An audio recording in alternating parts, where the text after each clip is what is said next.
Assalamu alaikum. I'm from Shaheen Millet Government Degree College, Azizabad. Today I'm going to conduct the lecture from chapter number 7, its first year chemistry, that's solutions and electrolytes, and the topic is theory of ionization. Myself, Farhana Jabin, lecturer in chemistry. Theory of ionization. Now, introduction. To account for the behavior of solution of electrolyte and to explain the phenomenon of electrolysis, ionic theory or theory of ionization was put forward by a Swedish chemist 7th August Arrhenius in 1880.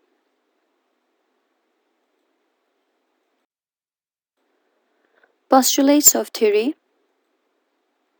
The substance called electrolytes are believed to contain electrically charged particle called ion. किसी भी solution में मौजूद electrolyte जो electrically charge particle contain करते हैं उनको हम ions कहते हैं. When electrolytes are dissolved in water, they produce two kinds of particles, positive and negative particles. किसी भी इलेक्ट्रोलाइट में दो तरह के आयंस पाए जाते हैं, पॉजिटिव और negative. Positive ions are H positive ion, NH4+1, and derived from metal ions. Negative ions are OH negative and derived from non-metal ions. Next point. Molecules of electrolytes, acid, base, and salt dissociate into oppositely charged ions on dissociation in water. किसी भी electrolyte के जो molecules होते हैं वो पानी में dissolve होने के बाद अपने आयंस में डिसोसिएट हो जाते हैं. इलेक्ट्रोलाइट्स में एसिड, सॉल्ट्स और अल्कली की एग्जाम्पल्स मौजूद है और ये तमाम पानी में डिसॉल्व होने के बाद अपने आयंस में डिसोसिएट हो जाते हैं. Next point, number of positive ions and number of negative ions must be equal so that solution as whole remain neutral. अगर हम यहाँ पर NaCl की एग्जाम्पल लें तो इस डायग्राम में जैसे देखा जा सकता है कि जितने number of positive ions show हो रहे हैं सोडियम के उतने ही नंबर ऑफ नेगेटिव आयंस यहाँ शो हो रहे हैं क्लोराइड के. इस तरह से ये पिक्चर हमें एक्सप्लेन कर रही है कि टोटल नंबर ऑफ पॉजिटिव और नेगेटिव आयन अगर बराबर होंगे तो होल सॉल्यूशन आपका न्यूट्रल होगा.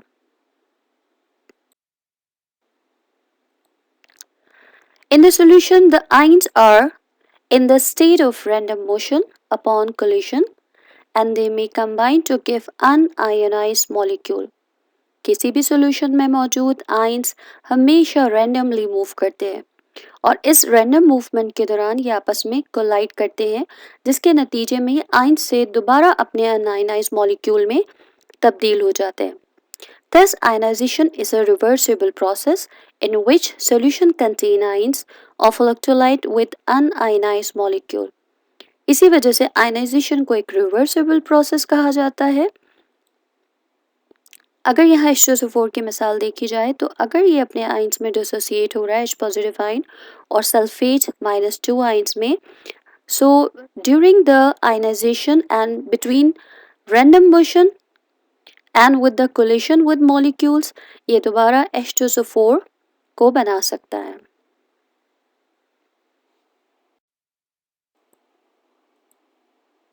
The extent of ionization or the degree of ionization depends upon the nature of electrolytes. Strong electrolytes, NaCl, HCl, etc. ionize completely. Ionization या degree of ionization depend करती है electrolytes के nature पे, जैसे कि strong electrolytes जिसमें NaCl और HCl मौजूद है और भी बहुत सारी एग्जांपल्स हैं, ये सब कम्प्लीटली आयनाइज्ड होते हैं. वीक इलेक्ट्रोलाइट्स NH4Cl, CH3COOH यानी कि एसिडिक एसिड आयनाइज स्लाइटली और ये सारे वीक इलेक्ट्रोलाइट्स कहलाते हैं और ये कम से कम स्लाइटली या पार्शली आयनाइज्ड होते हैं. फॉर एग्जाम्पल अगर हम इस एग्जाम्पल को देखें, यहाँ पर दो बीकर्स रखे हुए, एक HCl जो कि स्ट्रॉन्ग इलेक्ट्रोलाइट को रिप्रेजेंट कर रहा है यहाँ पर और ये 100% ये कम्प्लीटली अपने आयंस में डिसॉल्व नज़र आ रहे हैं, डिसोसिएट नज़र आ रहे हैं. इसके ions, while on other hand H2CO3 यानी कि कार्बोनिक एसिड जो कि एक वीक एसिड है और ये एग्जाम्पल है वीक इलेक्ट्रोलाइट की, तो यहाँ पे अगर आप देखें तो इसके जो आयन्स है वो स्लाइटली आयनाइज्ड है, बाकी आयन्स सारे अनआयनाइज्ड है। और ये पानी में जाने के बाद, डिसॉल्व होने के बाद, डिसोसिएशन होने के बाद की कंडीशन है जिसमें कुछ आयन आयनाइज्ड नजर आ रहे हैं और बाकी सारे अनआयनाइज्ड, जो इनकी स्लाइटली डिसोसिएशन या आयनाइजेशन को एक्सप्लेन करता है। And this is the example of weak electrolyte.